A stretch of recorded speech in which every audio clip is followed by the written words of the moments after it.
भगवत गीता का महत्वपूर्ण अध्याय है सातवां अध्याय।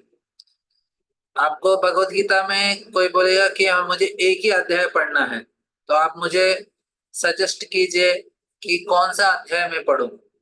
तो हम उनको सातवां अध्याय दे सकते हैं। बस एक अध्याय समझ लो, आपका भगवत गीता का सार समझ गए। इतना अच्छा अध्याय है, बहुत सरल है, बहुत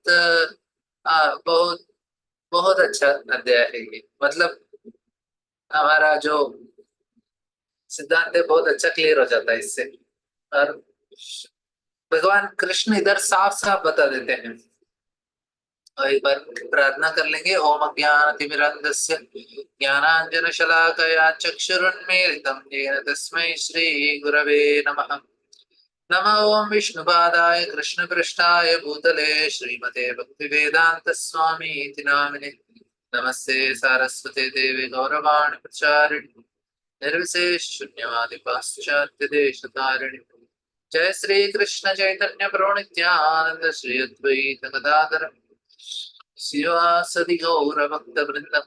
हरे कृष्णा कृष्ण कृष्ण हरे हरे, हरे राम राम राम हरे हरे।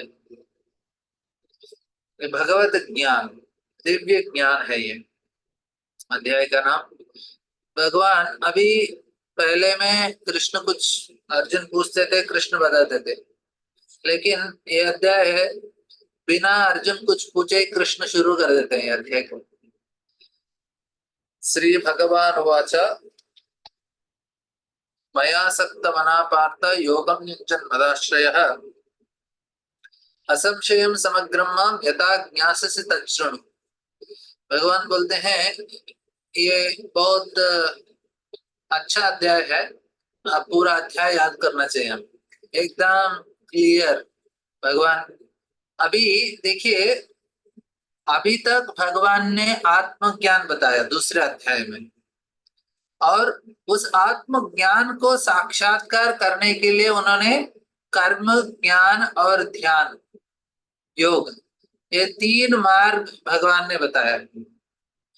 कर्म योग और ज्ञान योग।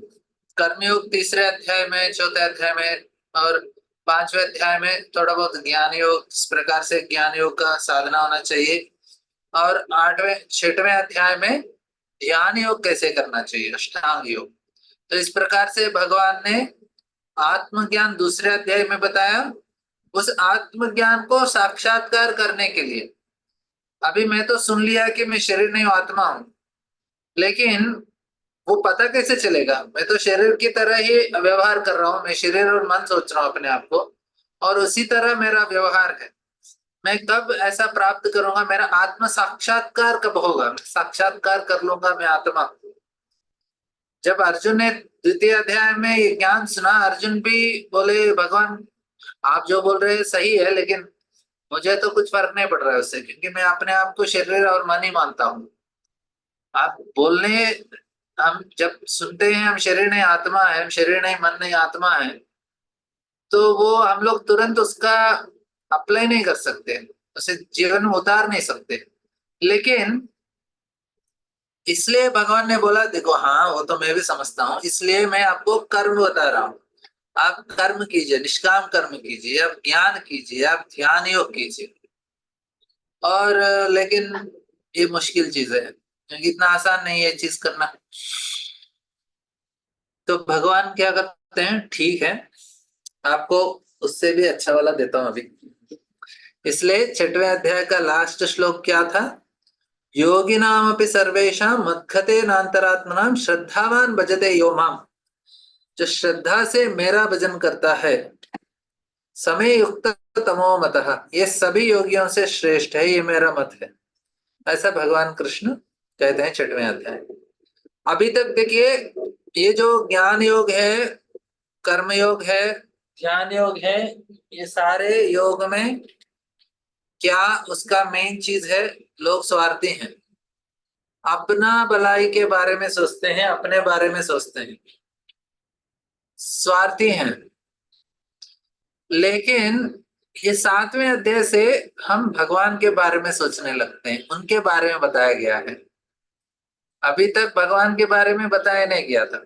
आपको चौथे अध्याय के 2-3 श्लोक में भगवान अपने बारे में बताते हैं, लेकिन 7वें अध्याय से 7 से लेके 12 तक बोलते हैं भक्ति योग का अध्याय है। भक्ति योग का अध्याय क्यों है? क्योंकि उसमें भगवान के बारे में बताया गया है। देखिए, हम अपना आ, शरीर के बारे हम आत्मा के बारे में सोचेंगे, ये क्या हुआ, ये कौन सा ज्ञान है? ये ज्ञान है जो हमको इस भौतिक दुनिया से छुटकारा दिला सकता है, लेकिन भगवान का धाम नहीं लेके जा सकता। भगवान का धाम जाना है तो हमें भक्ति बहुत जरूरी है। समझ रहे हैं आप? मतलब हम कर्म बंधन से छुटकारा पाएंगे, लेकिन ऊपर जाना है, भक्ति चाहिए ही चाहिए।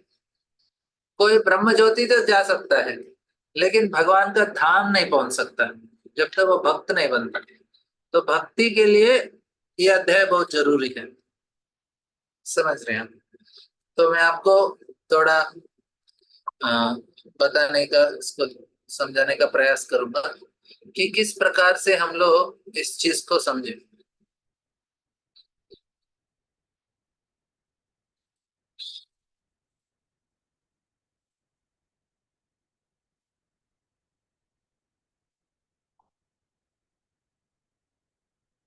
तो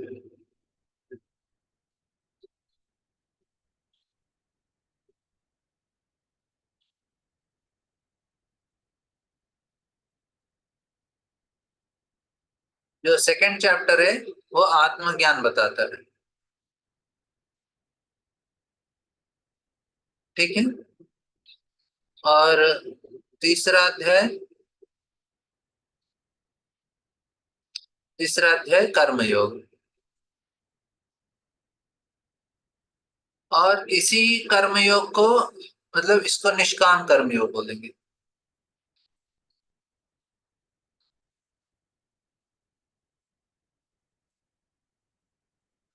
तो इसी को समझाते हुए फोर्थ चैप्टर है, फिफ्थ चैप्टर है, इसमें भी यही चीज बताया गया, निष्काम कर्मयोग। लेकिन फिफ्थ चैप्टर में ना थोड़ा ज्ञान योग भी बताते हैं। जो ज्ञान योगी को करने वाला जो मतलब उनको जो साधना है, वो भी 5वें अध्याय में बताया है। और 6वें अध्याय में ध्यान योग। आपको याद होगा निष्काम कर्म योग क्या है। और ज्ञान योग में ना इसमें बताते हैं आ, अश्नन शिन्वन गच्छन स्वशन प्रलपन विसर्जन उन्मिशन निशन अपि इंद्रियातेषु। मतलब वो व्यक्ति काम कर रहा है, लेकिन अपने आप को इन सारी चीजों से अलग महसूस कर रहा है। वो शरीर से करता है, लेकिन वो समझता है कि मैं नहीं कर रहा हूँ, ये प्रकृति द्वारा किया जा रहा है। ये ज्ञान योग के साधना है। और निष्काम कर्म योगी, वो हमने सुना कि किस प्रकार से यज्ञ करना चाहिए, उनके कार्य यज्ञ रूप में करते हैं, वो निष्काम कर्म योगी है। और ध्यान योगी, अष्टांग योगी, वो जंगल में जाके तपस्या कर रहे हैं। तो ये सारे चीजों में हम देखेंगे कि ये व्यक्ति, सारे लोग, ये जो इस प्रकार के सारे लोग क्या है, ध्यान योगी हो या ज्ञान योगी हो या निष्काम कर्म योगी, ये तीनों लोग, 3 प्रकार के योग है इधर। ठीक है। ये ये तीनों लोग अपने बारे में सोचते हैं, सेल्फिश हैं, स्वार्थी हैं ये। क्यों? अपने बारे में वो अ, वो, वो अपने बारे में सोच रहे हैं। लेकिन भक्ति योग जो है,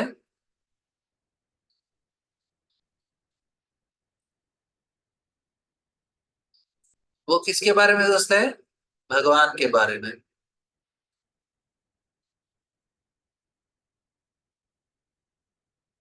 भगवान का आनंद के बारे में सोचते हैं। ये लोग स्वार्थी हैं। भक्ति मुक्ति सिद्धि काम सकल अशांति, कृष्ण भक्त निष्काम अतएव शांत। तो बहुत निस्वार्थ रूप से भक्ति योग किया जाता है। मतलब अभी देखेंगे, अरे ये जो यज्ञ कर रहा है निष्काम कर्म योगी, अपना सारा काम कर रहा है लेकिन भगवान को अर्पण कर रहा है ना, कितना बड़ा चीज है। भगवान को अर्पण कर रहा है। लेकिन भक्ति योगी भगवान को कुछ अर्पण नहीं करते, सारा चीज भगवान के लिए ही करते हैं।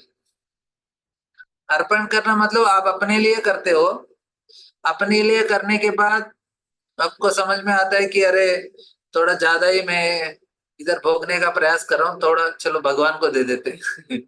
मंदिर जाओ, थोड़ा हुंडी में कुछ डाल दो, आरती आरती करा दो, और थोड़ा फल फूल चढ़ा दो भगवान के ऊपर, बोलेंगे देखो भगवान इतना आपके लिए कर दिया, अभी बाकी का ना मेरे लिए छोड़ दीजिए, मैं उसको देखूंगा क्या करना चाहिए। उसको अपनी तरह से मैं अच्छे से एंजॉय करने का प्रयास करूंगा। तो कर रहा है लेकिन खुद का मुक्ति के लिए सोच रहे हैं।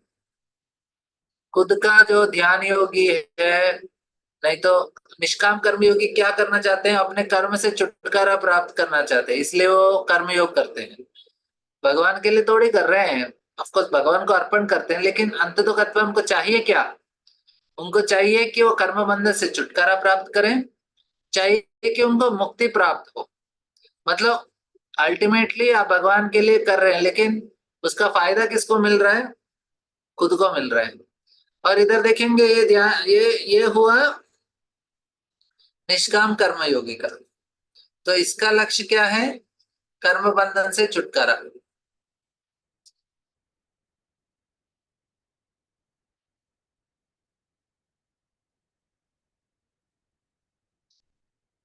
कर्म बंधन से उसको छुटकारा चाहिए। और दूसरा क्या चाहिए? उनको मुक्ति चाहिए। और एक ज्ञान योगी को चाहिए मुक्ति चाहिए, और ध्यान योगी को चाहिए उसको सिद्धि चाहिए, और मुक्ति भी चाहिए। तो हम देखेंगे कि सारे लोग इसके लिए काम कर रहे हैं, लेकिन भक्ति योगी जो है वो मुक्ति के लिए काम नहीं करता। भक्ति योगी बोलते हैं नारायण परा सर्वे न कुतस्य न विद्यति स्वर्गाप नर्गेशु अपि तुल्यदर्शन। कहीं भी हो बस उसको सिर्फ भगवान का भक्ति करना चाहिए। न धनम न जनम न सुंदरी कविताम व जगदीश काम है, मम जन्मनि जन्मनीश्वरे।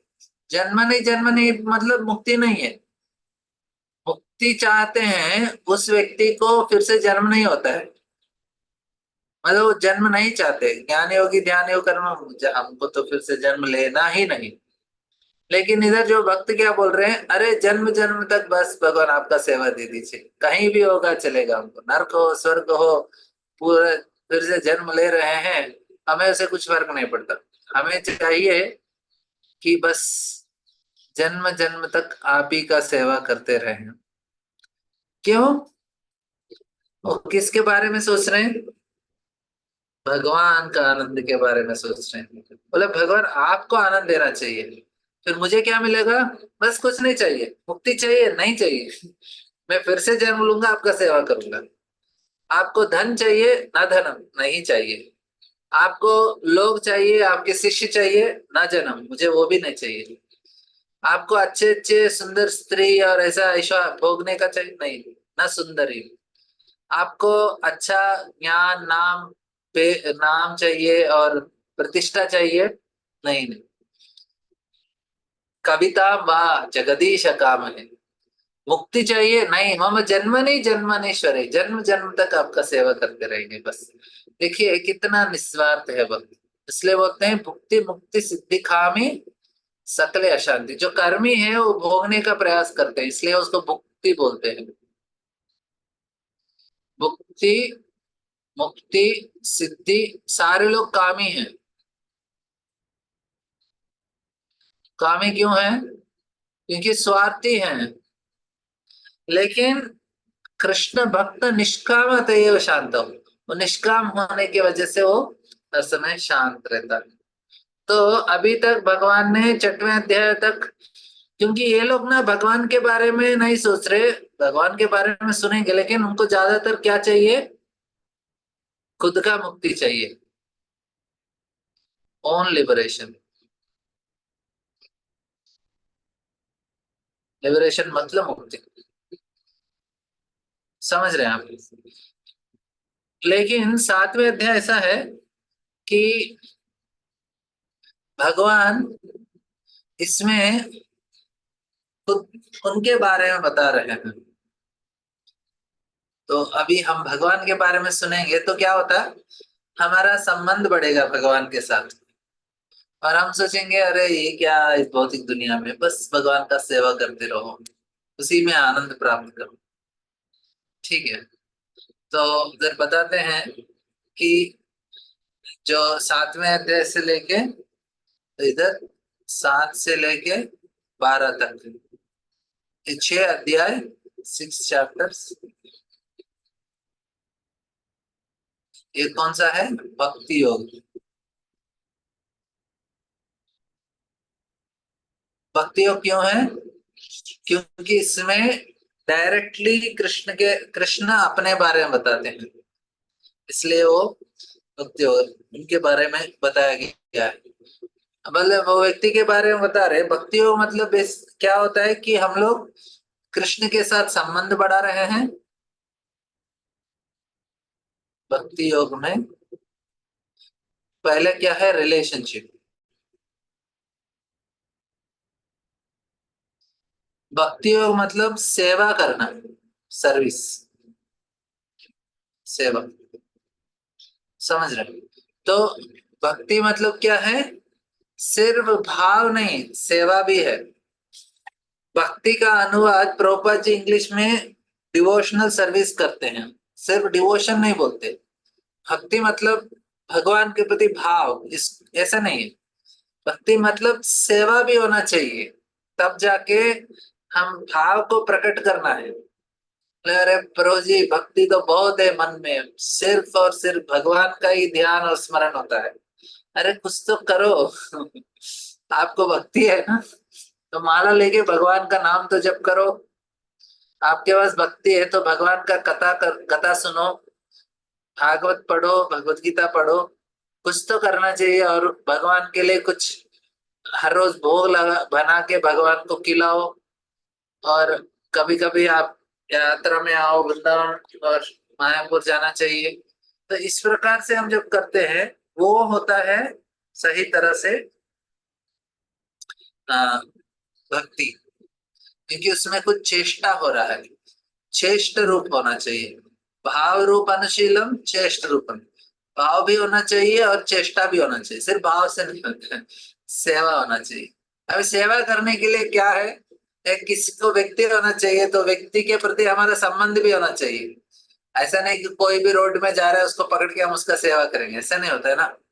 हम लोग सेवा करते हैं तो वो व्यक्ति के साथ हमारा संबंध होना चाहिए, तब जाके उस व्यक्ति का हम सेवा करते हैं। तो सेवा जब हम लोग इस प्रकार से करते हैं, तो उस व्यक्ति बहुत बड़ा व्यक्ति होना चाहिए, तब जाके सेवा करने का भाव उत्पन्न होता है। अरे इतने महान व्यक्ति हैं, उनका सेवा करने का भाग्य मिल रहा है, अभी तो बहुत बड़ा चीज है ना। अभी देखिए कि कृष्ण आपके घर आ गए तो तो पहले पता चलना चाहिए कि कृष्ण को क्या अच्छा लगता है, तब जाके सेवा करेंगे। पहले तो सोच के ही थोड़ा, हमारे घर में है ऑलरेडी भगवान मूर्ति के रूप में, फोटो के रूप में, सेवा करने का भाव आना चाहिए। लेकिन वो आने के लिए क्या होना चाहिए, उसका इधर भगवान बता रहे हैं, क्या बता रहे हैं देखेंगे फिर से, और एक बार वो श्लोक पढ़ लेंगे।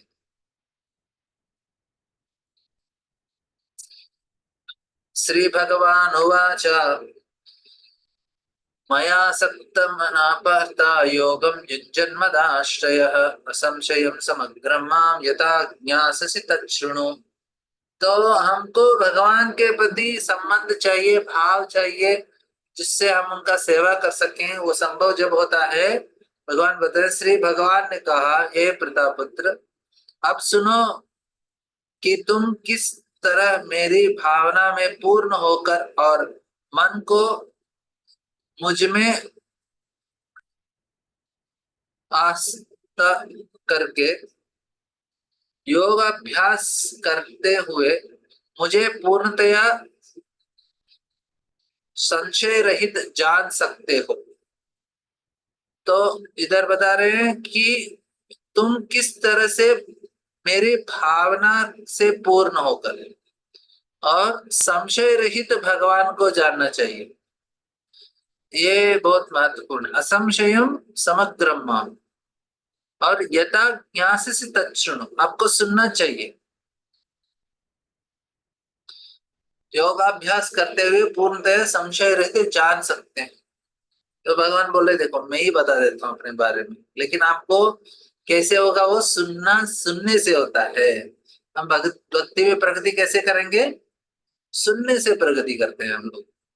जितना अच्छा प्रामाणिक गुरुओं से और प्रामाणिक ज्ञान सही तरह से, सही चेतना से हम लोग सुनते हैं, बहुत जल्दी हम भक्ति में प्रगति कर सकते हैं।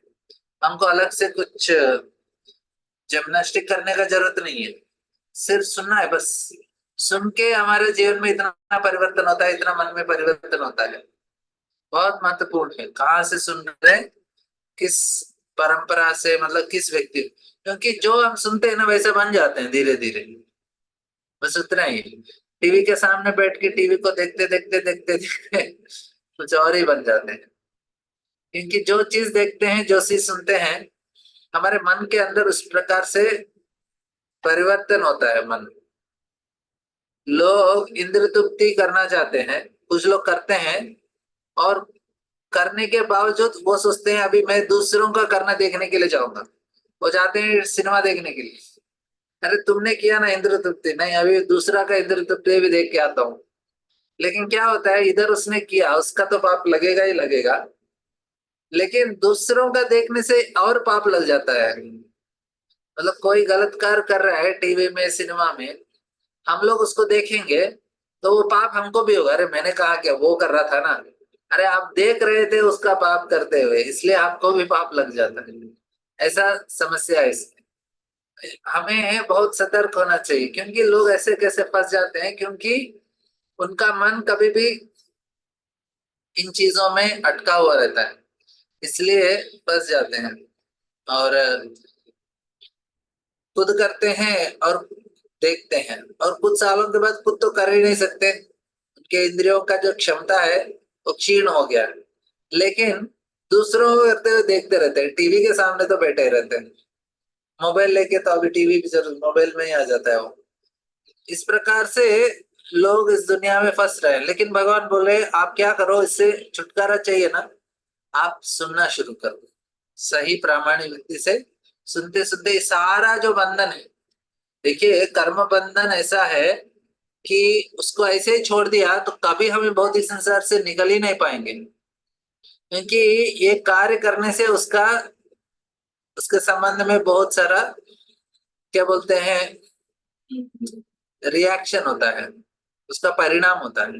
और परिणाम के वजह से हम फिर से और एक कार्य करते हैं, और वो कार्य से फिर से परिणाम होता है, और फिर से हमको कार्य करना पड़ता है। तो इस प्रकार से चक्र में फंस जाते हैं लोग। कार्य करो, उसका फल ले लो, फिर कार्य करो, फिर फल। कभी कभी फल इतना ज्यादा होता है कि हमारा कार्य करते ही रह जाते हैं। अभी भगवान बोल रहे हैं कि जो व्यक्ति इस प्रकार से, उनको छुटकारा चाहिए तो क्या करना चाहिए?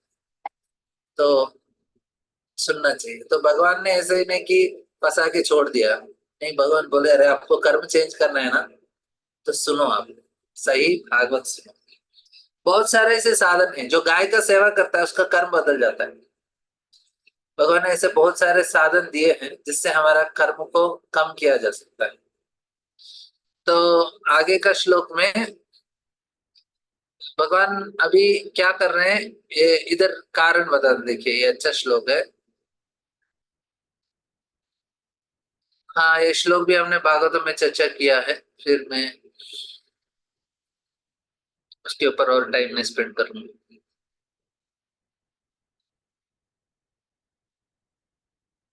ये बहुत लोगों का फेवरेट चैप्टर है। ज्ञानम ते हम सविज्ञानम, मिदं वक्ष्यामशेषतः यज्ञात्वा नेह भूयोऽन्यत्त्वय्यस्त्वयि यज्ञात्वा नेह भूयोऽन्यत्तवा ज्ञात्वा वशिष्यति। इधर बताते हैं कि अब मैं तुम्हें पूर्ण रूप से व्यवहारिक तथा दिव्य ज्ञान कहूंगा। इसे जान लेने पर तुम्हें जानने के लिए और कुछ भी शेष नहीं रहेगा। मतलब आप इसको ज्ञानम तेहम सविज्ञानम यत् ज्ञान इदम वक्षामशेषतः। तो भगवान इधर बहुत क्लियरली समझा रहे हैं। देखो ऐसा ज्ञान बताऊंगा, इसके बाद आपको जरूरत नहीं है और सुनने के लिए। आगे का श्लोक में बोलते हैं, अभी भगवान इंस्पायर कर रहे हैं अर्जुना को। देखो तो क्या बताना ना, बहुत स्पेशल होता है। तो इससे क्या होता है, तुरंत हमारा मन अभी मैं तो देखो आज का सबसे इम्पोर्टेंट पॉइंट अभी बताने वाला हूँ। सभी लोग ध्यान दीजिए। अभी मैं बताते ही सारे लोग बोलेंगे ठीक है ठीक है। कुछ लोग ये वो काम कर रहे होंगे रसोई में इधर उधर। अभी सारा एक दो मिनट के लिए उसको बाजू में रखेंगे, बोलेंगे अरे बहुत महत्वपूर्ण कुछ तो बोल रहे हैं, बहुत बड़ा सीक्रेट कुछ तो बोलने वाले, तो शांत हो। तो इसी प्रकार भगवान बोला देखो मैं अभी क्या बताने वाला हूं ना, बहुत स्पेशल है। तो पहले जो चीज बताने वाले हैं उसका गुणगान कर रहे हैं भगवान। फिर बोलते हैं, मनुष्याणां सहस्रेषु कश्चित् यतति सिद्धये यततामपि सिद्धानां कश्चिन्मां वेत्ति तत्त्वतः। देखो बहुत स्पेशल ज्ञान है। और इसमें भगवान बोलते हैं नेक्स्ट श्लोक में, मनुष्याणाम सहस्रेषु, किसको मिलता है ये? हजारों में एक कोई ज्ञात्वा मनुष्याणाम सहस्रेषु कश्चित यतति सिद्धये। तो कोई हजार मनुष्यों में से कोई एक सिद्ध के लिए प्रयत्नशील होता है। और इस तरह सिद्धि प्राप्त करने वालों में वे से विरला ही कोई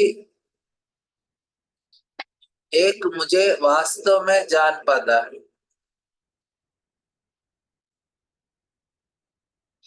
भगवान बता रहे हैं कि बहुत मुश्किल है कि जो इस मार्ग में आने के लिए बहुत कम लोग आते हैं और उसके बाद भी बहुत कम लोग मुझे समझते हैं। तो ये बात है इधर कि अभी इस श्लोक में भगवान क्या बता रहे हैं कि इतना देखिए इतना स्पेशल ज्ञान है और इसको जो बहुत कम लोग समझते हैं। ये भी है दूसरा, मतलब भगवान उस ज्ञान का और एक गुणगान कर रहे हैं, अरे बहुत लोग इसके बारे में जानते भी नहीं है ऐसा। और बहुत रेयरली किसी को समझ में आता है।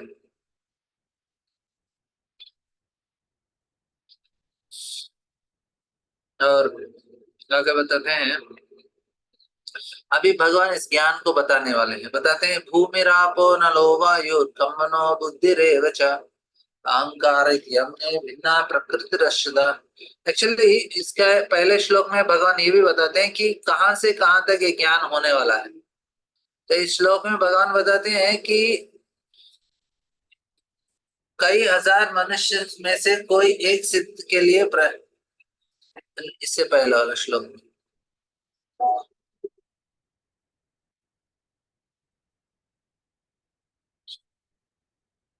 हाँ अब तो मैं पूर्ण रूप से व्यवहारिक तथा दिव्य ज्ञान दोनों भगवान बता रहे हैं।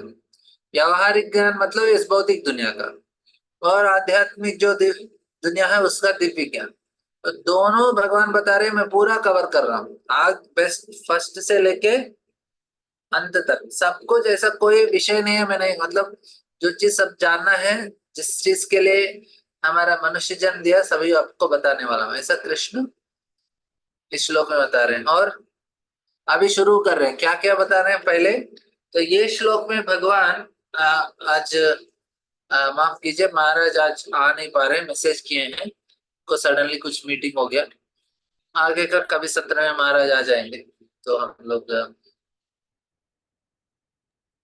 हरे कृष्णा प्रभु जी, दंडवत प्रणाम। हाँ माता जी। प्रभु जी गुलाब जामुन बना रही थी, मैं रोक दी, मैं राधा राधा गिरधारी के लिए। बना दीजिए अभी। अभी अभी महाराज नहीं आ रहे बोले ना, तो फिर शुरू। महाराज ने सबके मुंह में पानी ला दिया। तो तो फटा अच्छा आप से बोल ध्यान के से बोल। भगवत गीता सुनेंगे और भगवान से प्रार्थना करेंगे तो हमको आगे आके भगवान महाराज का संग मिल जाएगा। हाँ जरूर प्रभु भगवान जी। हमको टेस्ट करते रहते हैं, अभी आगे आएंगे आ जाएंगे कल आएंगे। तो हमको कभी मिस नहीं करना चाहिए क्लास को। हम जिस दिन मिस करेंगे उसी दिन महाराज आगे तो प्रसंग नहीं मिलेगा। 5-10 मिनट पे ऐसे महान लोगों का संग मिलते ही बहुत परिवर्तन होता है, मतलब हमारा सोचने का ढंग बदल जाता है। इसलिए ऐसे महान लोगों का संग लेना चाहिए। देखेंगे आगे जाके हम और महाराज लोगों को भी इनवाइट करने का प्रयास करेंगे। पहले एक महाराज आते रहेंगे, फिर हम किसी और को भी बोलेंगे महाराज थोड़ा 5-10 मिनट हमें संग दीजिए। कि क्या होता है कि उनका जो साक्षात्कार है बहुत ज्यादा होता है, तो ऐसे साक्षात्कार व्यक्तियों से हम सुनते हैं तो मन में बहुत पता नहीं चलेगा, हमको अपने आप हो जाता है, क्योंकि ये अंदर ही अंदर परिवर्तन होता है। बाहर लेके अपने हृदय को लेके उसको ऑपरेशन करके उसके अंदर बदलावट लाना नहीं, उससे ऐसा हो नहीं सकता। उसको तो अंदर से ही बदलना पड़ेगा। तो अंदर से बदलेंगे कब? जब देखेंगे कि ये व्यक्ति बहुत तीव्रता से कृष्ण का सेवा कर रहा है, तो हमें भी थोड़ा इच्छा होगा कि मुझे क्यों नहीं करना चाहिए कृष्ण का सेवा, मुझे भी थोड़ा बहुत कर लेना चाहिए ना। सारा दिन तो अपने बारे में सोचता हूँ, सारा दिन तो भगवान ने भगवान मेरे लिए क्या कर रहे हैं, भगवान मेरे लिए क्या कर रहे हैं, नहीं मैं भगवान के लिए क्या कर रहा हूँ, ऐसा होना चाहिए। ठीक है, तो ये अध्याय ना बहुत महत्वपूर्ण है, इसमें थोड़ा ध्यान देंगे। आज तो महाराज नहीं आ रहे, देखेंगे ये हफ्ते में 1-2 बार और प्रयास करेंगे महाराज को बुलाने के लिए। आप जुड़े रहिएगा हमारे कक्षाओं में। आपको महाराज का संग मिल जाएगा। अब भगवान इधर पूरा एक ही श्लोक में भगवान बता रहे हैं कि इस पूरा दुनिया का जो ब्रह्मांड का सारा चीज कैसे उनका है। देखिए पहले भगवान ने बताया कि ये आपको सही ज्ञान है, सुनना चाहिए। पहला चीज भक्ति करना मतलब क्या करना चाहिए, भक्ति में पहला चीज है सुनना चाहिए। और दूसरा बताया कि भगवान बोले इस भौतिक दुनिया और आध्यात्मिक दुनिया जो चीज आपको जरूरी है सब कुछ बताने वाला, मतलब जो चीज हमें जानने के लिए जानना बहुत जरूरी है वो चीज बता रहे हैं। अभी जो चीज जरूरत नहीं है हम बोलेंगे इस बिल्डिंग में कितना खिड़की है, वो चीज बताएंगे क्या? नहीं नहीं, जो चीज हमको इस दुनिया से बाहर लेके जाता है, हमको भगवान के धाम पहुंचा जा सकता है, उस ज्ञान को भगवान बोलते हैं बस इतना सीख लो और कुछ नहीं आए तो भी चल जाएगा। ये ज्ञान आपको इस दुनिया के अज्ञान से दूर निकाल के आपको भगवदान जरूर लेके जाएगा। समझ रहे हैं? और फिर आगे का श्लोक में बोलते अरे जो मैं ज्ञान दे रहा हूँ ना बहुत स्पेशल ज्ञान है ये, बहुत उस और आगे भगवान तीसरे श्लोक में भगवान बोलते मनुष्याणाम सहस्रेषु, मनुष्यों में हजारों हजारों में एक ही इस मार्ग में आने का चेष्टा करता है और बहुत कम लोग मेरे पास पहुंचते हैं। और अभी भगवान बताते हैं, इधर शुरू करते हैं इस श्लोक, बोलते हैं भूमि रापो नरो वायु खम्मनो बुद्धिरेव च अहंकार इत्यम्मे भिन्ना प्रकृति। मैंने ना इस अध्याय का आपको एक संक्षिप्त में इसका महत्वता बताया था, इसलिए मैं वो ड्रॉ करके बताया कैसे भक्ति योग क्या है। अभी आप में से कोई बताना चाहता है, अभी तक हमने जो चर्चा किया है उसमें भक्ति योग क्या है? आप लोग को क्या याद है अभी तक मैंने बताया? भक्ति योग मतलब क्या है, कोई बताना चाहेंगे? भगवान के भगवान की साथ हमारी प्रेममय सेवा। एक मिनट, रीता माता जी आप बताइए। भगवान की मैंने भक्ति श्रद्धा भी होना चाहिए, सेवा में नहीं होना चाहिए, सेवा से मैंने भक्ति योग हुआ, सेवा भी करना ये चाहिए। सेवा होना चाहिए बस। और कोई आगे, और कोई बताना चाहते हैं? हरे कृष्ण प्रभु जी। हाँ बोलिए ममता। भक्ति वो है जैसे कि भाव जरूरी नहीं है भक्ति योग में, केवल भगवान की सेवा करनी है। हाँ, भाव भी होना चाहिए, सेवा दोनों। लेकिन जरूरी सिर्फ सेवा भाव ही है नहीं, उसमें। लोग सोचते हैं सिर्फ भाव होगा तो भक्ति होगा, नहीं नहीं, भाव भी इम्पोर्टेंट है, लेकिन उससे ज्यादा वो भाव और सेवा दोनों जरूरी है, तब जाके हम बोलेंगे भक्ति चल रहा है। नहीं तो बोलेंगे प्रभु जी भाव बहुत है, अरे कुछ तो करो, दिखाओ। अभी उदाहरण के लिए कोई लड़का लड़की के पास जाके बोल रहा है मैं प्रेम कर रहा हूँ, और 10 बार जाके दिन में बोलेगा प्रेम कर रहा हूँ, बोलेगा अरे प्रेम कर रहे हो तो कुछ तो करो ना, कुछ तो खिलाओ, कोल्ड ड्रिंक पिलाओ, कुछ तो केक दो, चॉकलेट दो। मतलब जब तक तो करेगा नहीं, वो नहीं बोलेगा अरे क्या ऐसे ही दिखावा है। मतलब एक्शन करना चाहिए। तो भगवान के पास जाके बोलेंगे भगवान हम आपसे प्रेम करते हैं, भगवान बोले कुछ तो करो। कुछ खिलाए क्या, कुछ फूल लेके आए क्या, कुछ फल लेके आए क्या, कुछ सेवा किया क्या। हालांकि भगवान को चाहिए नहीं है सारा चीज, लेकिन हम अपना व्यक्त तो करना चाहिए ना। भाव किस प्रकार से व्यक्त करेंगे, सेवा के रूप में, समझ रहे हैं। तो जितना हमारे मन में भगवान को सेवा करने का, और सेवा करने में उतना आनंद भी आना चाहिए। अरे क्या भाग्य है मेरा, भगवान का सेवा। हमें सोचना चाहिए क्या भाग्य, हमें भगवत गीता सुनने को मिल रहा है, डायरेक्ट कृष्ण बोल रही है, ये भी सेवा है। जो भगवत गीता सुनना है ये कृष्ण के लिए सेवा है, और भगवान प्रसन्न हो जाते हैं। अरे मैं इतना कष्ट करके बताया आपको, भगवान के लिए कुछ कष्ट नहीं है, लेकिन प्रेम से बताया, आप उसको स्वीकार कर रहे हो, उसको समझने का प्रयास कर रहे हो, तो भगवान को बहुत अच्छा लगता है वो। और कोई बताना चाहता है क्या समझा अभी तक आपने भक्ति योग के बारे में? हरे कृष्ण प्रभु जी, मन कर्म वचन से ही भक्ति भगवान की सेवा। हाँ, मन कर्म वचन से भगवान का सेवा करनी चाहिए। और प्रीति माता जी, निस्वार्थ सेवा करना है। यस, भक्ति मतलब मैंने क्या बताया, निस्वार्थ है, अपने बारे में नहीं सोच रहे हैं, भगवान को प्रसन्न कर देने के लिए बारे में सोच रहे हैं। अरे भगवान को प्रसन्न करने से हमको क्या मिलना है? भक्ति योग के अनुसार भगवान को प्रसन्न किया तो हमें क्या मिलेगा, बताइए। आनंद प्राप्त होगा। हाँ, हमको कुछ नहीं चाहिए, बस वही आनंद है। और सेवा करने से हम और क्या मांगेंगे, भगवान से क्या मांगना चाहिए सेवा करने के बाद, कौन बताएगा? मुझे कहीं भी जन्म मिले, नरक मिले या स्वर्ग मिले या कहीं, लेकिन आपके सेवा करने का मौका मिलना चाहिए हमको, हमेशा हम हाँ, आपकी सेवा सेवा से करें। और सेवा मांगना चाहिए। हाँ, भगवान को कि आपको हमेशा मैं सेवा आपके करने, साथ रहूं और सेवा करूंगा। हाँ, आपका और सेवा करने का मौका दीजिए, और सेवा मौका करने दीजिए। का मौका दीजिए। तो जितना भी सेवा है उसमें हमको लगता है हमें कम कर रहे हैं, और ज्यादा करना चाहिए सेवा भगवान के लिए, और वो हमारे लिए बहुत ही आनंददायक है। अरे और मौका चाहिए सेवा करने का, इस प्रकार से। और कोई बताना चाहते हैं भक्ति योग क्या क्या समझा आपने?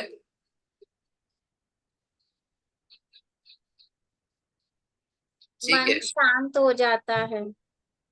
हाँ, लेकिन उसके लिए नहीं करना चाहिए भक्ति योग। वो हमारे लिए हो गया ना, वो हमारे लिए नहीं। टेंशन लेने से, भक्ति में टेंशन हुआ तो भी वो हम लोग स्वीकार करेंगे, क्योंकि वो कृष्ण को आनंद दे रहा है ना। मतलब हाँ। हमको अ, भगवान के लिए मंदिर बनाना है, तो प्रभुपाद जी इधर वृंदावन में कृष्ण के लिए मंदिर बनाने के लिए उनके शिष्यों को बोलते हैं। तो शिष्य आके एक दिन कंप्लेन करते हैं, प्रभुपाद जी इतना टेंशन है, मैं जब करते समय भी सीमेंट सीमेंट का जो बोरी है उसी का याद आ रहा है, कितना आ रहा है ये लोग। तो प्रभुपाद बोले अरे टेंशन लिया ना तो भगवान खुश हो जाते हैं, उनके लिए लिया हमने टेंशन, क्योंकि उनका सेवा के लिए लिया। तो भक्ति योग मतलब भगवान के लिए टेंशन ले, लेकिन भगवान के लिए ले रहे हैं ना, तो कृष्ण बस आपके लिए हम कुछ भी है। इसलिए बोला ना, नरक हो स्वर्ग हो कहीं भी हो, बस आप प्रसन्न हो जाए। तो हमको शांति, वो जिसको मन शांत चाहिए ना वो ज्ञान योगी है, हम तो भक्ति योगी है। ओके। हाँ, हम भक्ति, जो ज्ञान योगी है वो शांति के लिए प्रयास करते हैं, हम लोग शांति के लिए नहीं करते। हम लोग बोलेंगे बस भगवान का, भगवान को आनंद देने के लिए प्रयास करते हैं। यशोदा माई ना हर समय टेंशन में रहती है, कृष्ण को क्या देना चाहिए, कैसे खिलाना चाहिए, कोई जानवर आके कुछ करेगा कृष्ण को, लेकिन उस टेंशन में ना उनको आनंद आता है।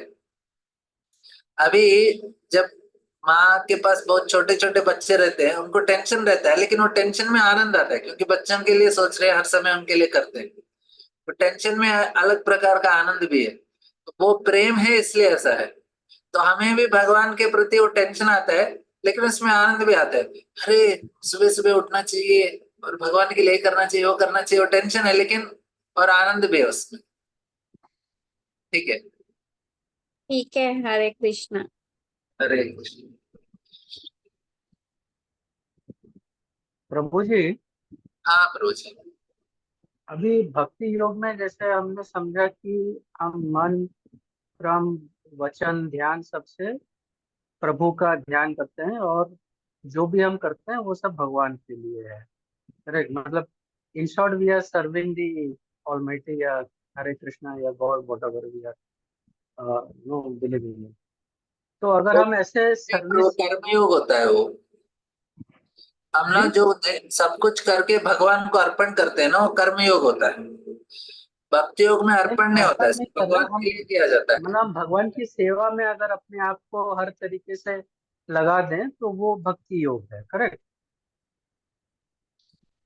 हाँ भक्ति योग में अभी देखिए प्रभु, कोई से उदाहरण के लिए मुझे टाटा कंपनी ने नौकरी दिया मुझे। अभी मुझे टाटा कंपनी ने नौकरी दिया तो मैं किसके लिए काम करना चाहिए दिन भर? टाटा कंपनी के लिए काम करना चाहिए क्योंकि मैं उसका नौकर हूँ, क्योंकि वो मुझे पैसा दे रहे हैं।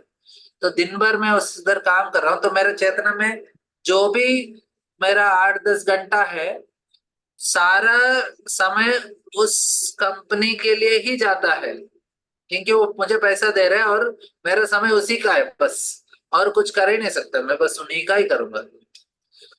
तो इसमें क्या हो गया कि हमारा एक पोजीशन आ गया। देखो आप ना इस कंपनी के मैनेजर हो, बस आप मैनेजर का काम करते रहना। आपने 10 घंटा काम किया, करोड़ों रुपए उसमें कमाया, लेकिन सारा पैसा कहाँ के लिए? कंपनी के लिए ही कमाया आपने। 1 रुपए भी आपके लिए नहीं। आपको महीने के बाद सैलरी मिल जाए वो अलग चीज, लेकिन वो सारा चीज, वो 10 घंटा काम सिर्फ कंपनी को जाता। उसी प्रकार अभी मैं सोचूंगा मैं कृष्ण का दास हूं, तो मैं कृष्ण का दास हूं, तो सुबह से लेके जो शाम तक जो कार्य होता है, सारा चीज भगवान के लिए होता है, अपने लिए नहीं होता है।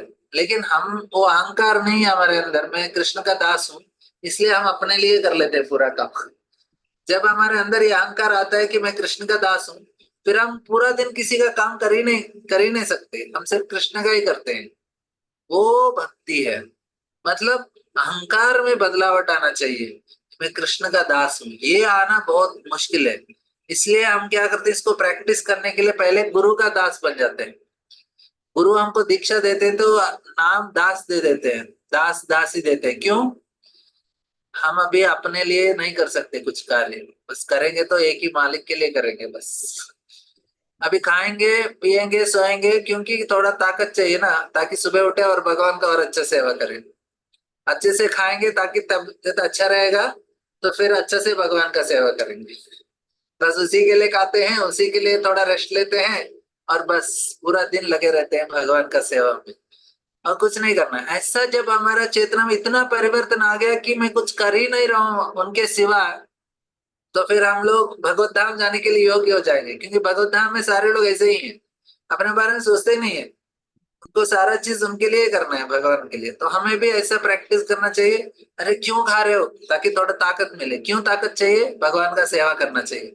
क्यों आराम कर रहे हो? ताकि और थोड़ा मैं तंदुरुस्त रहूंगा भगवान का सेवा करने के लिए। अच्छा नहाना, अच्छा शरीर में अच्छा कपड़ा पहनना, ताकि मैं भगवान के सामने जाऊंगा ना, अच्छा दिखना चाहिए। अच्छा तिलक लगाओ, नीट क्लीन रहना चाहिए, कि भगवान के सामने जाएंगे ना, भगवान को अच्छा दिखना चाहिए।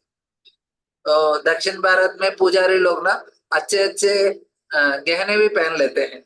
बोले अरे गहने क्यों पहन रहे हो? बोले हम भगवान के सामने जाते हैं उनका सेवा करने के लिए, तो उनको अच्छा दिखना चाहिए ना, कोई आ रहा है उनका सेवा अच्छा पहन के आ रहे हैं। कुंडल पहन लेते हैं, रिंग पहन लेते हैं, एक तो चेन पहन लेते हैं। वो बोलते हैं कि भगवान के सामने जाएंगे तो उनको अच्छा दिखना चाहिए, इसलिए पहन लेते हैं। मतलब खुद के लिए, वो दूसरों को दिखावे के लिए नहीं कर रहे हैं, भगवान को प्रसन्नता देने के लिए कर रहे हैं। समझ रहे हैं आप? तो जो भगवान का भक्त है, कोई भी कार्य कर रहा है उसके मन में यही विचार आता है कि ये कार्य भगवान को प्रसन्न करेगा या नहीं। वो रोड में जा रहा है, किसी से बात करेगा, वो कृष्ण के बारे में बोलेगा ताकि वो सोचेगा इसको मैं भक्त बनाऊंगा तो मेरे स्वामी भगवान कृष्ण प्रसन्न हो जाएंगे, इस प्रकार से। तो उसका हर समय यही चीज है।